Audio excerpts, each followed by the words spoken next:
Hello, my name is Henry Keane. This is News Pulse at UATV. Welcome to the daily segment. Today in the episode,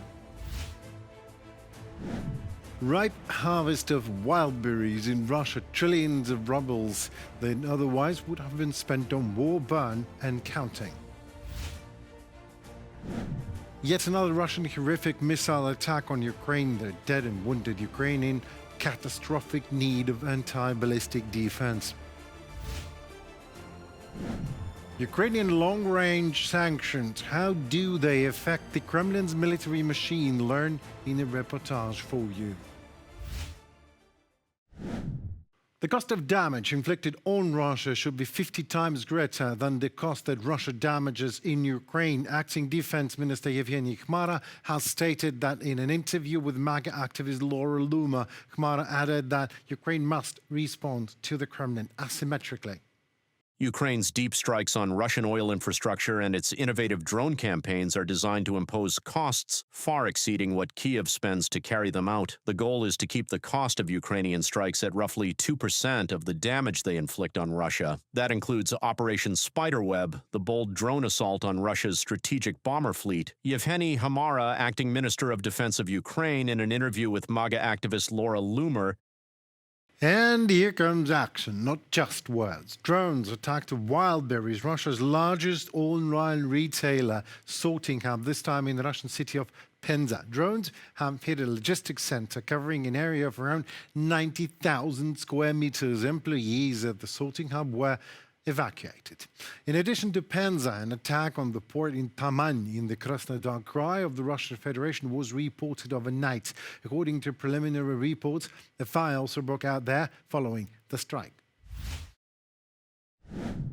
Russian massive attack last night killed 8 people across the country. In Ukraine, dozens of people were injured. Kyiv and the region, as well as Dnipro, Lviv, Poltava, Kharkiv, Mykolaiv, Sumy, Vinnytsia, Cherkasy and Ivano-Frankivsk regions came under severe attack. Dozens of ordinary houses, civilian businesses and infrastructure facilities were destroyed, burned and damaged.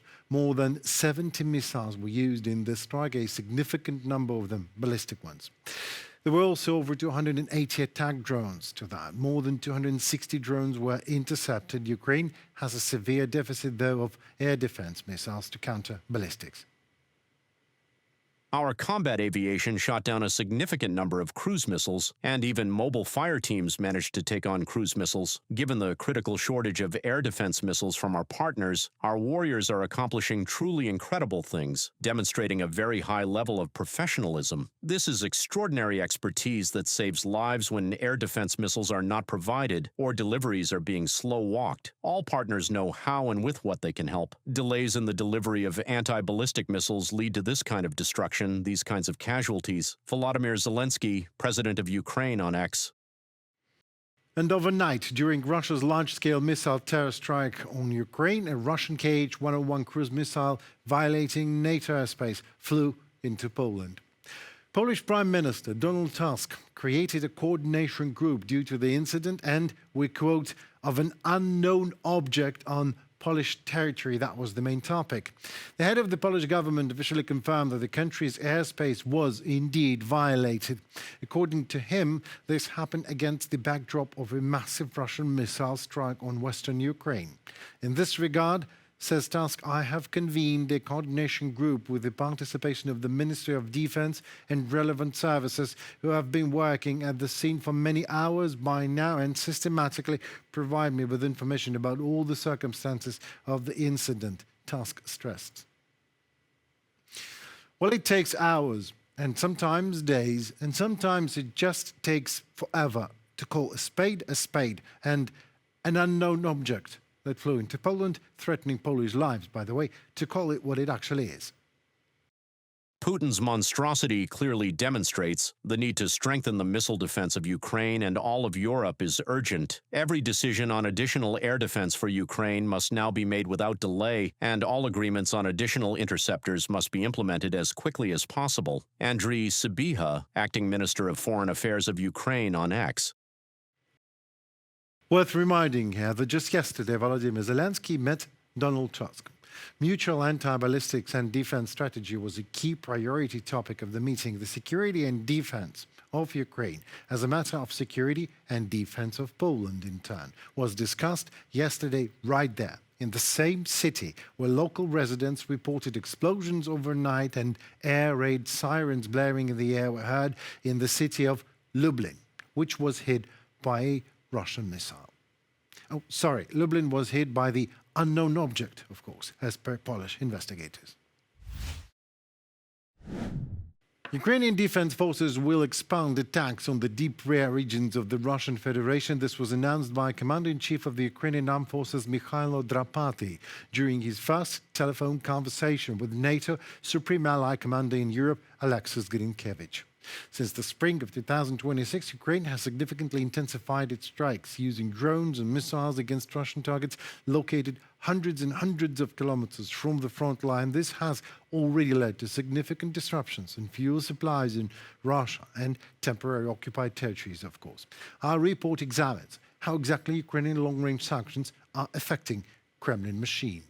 10 energy hubs were hit by the unmanned systems forces of Ukraine on 28th and 29th July on the temporarily occupied territories of Kherson and Luhansk regions, as well as in occupied Crimea. As a result, dozens of settlements were left without electricity. Well, emergency situations. Now a little electricity's coming. Well, a bit without the internet, one can rest. The Ukrainian drone operation against the energy grid of occupied Crimea has led to the fact that hundreds of thousands of people on territory controlled by the Russian Federation remain without electricity for several days in a row, writes the New York Times. Due to power outages, water pumps have also stopped. And even in less affected areas such as Yalta, residents say that tap water is supplied for only 3 hours a day. Перепрошую у всіх мешканців Криму.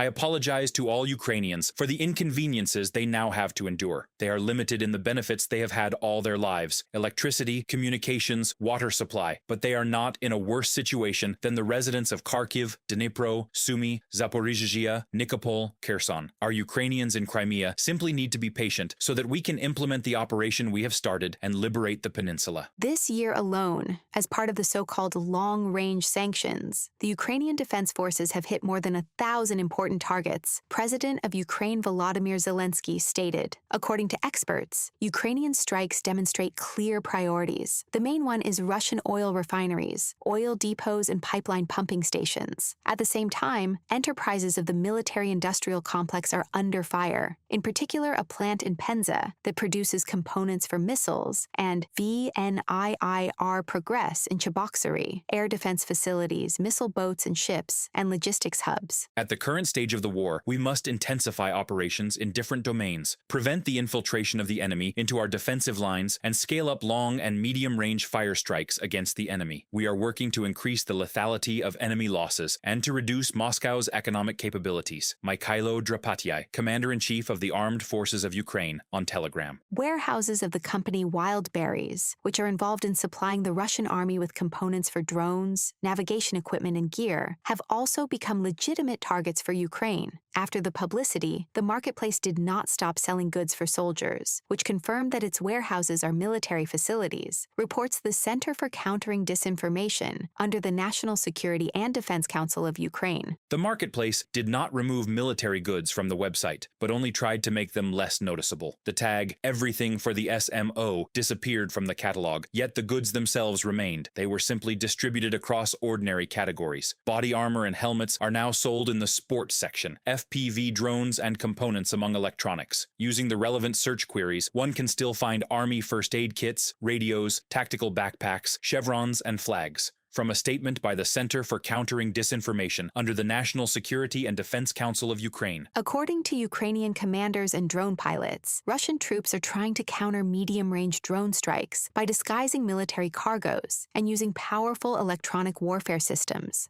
We hit water trucks that were burning because there was petrol inside. We hit painted milk tankers that were transporting diesel. They are such clever ones. Forgive the expression. It couldn't get any worse. Today we hit trucks, but they don't burn like pasta. Pasta doesn't send black smoke into the sky. Inside them, there are tanks with diesel fuel. At present, the initiative in the war is on the side of Ukraine. not the Kremlin dictator, President Volodymyr Zelensky stated during a visit to the United States. Kyiv continues to insist on a ceasefire, which could become a serious step towards ending the war, but Putin is not interested in any form of dialogue. Therefore, the defense forces of Ukraine will expand precision strikes against critical military and economic infrastructure deep in the rear of the Russian Federation. Experts explain that the armed forces of Ukraine are hitting Russian oil refineries, logistics centers, and supply facilities in order to deprive the aggressor of resources for waging war and to force it towards diplomacy through tangible financial and material losses.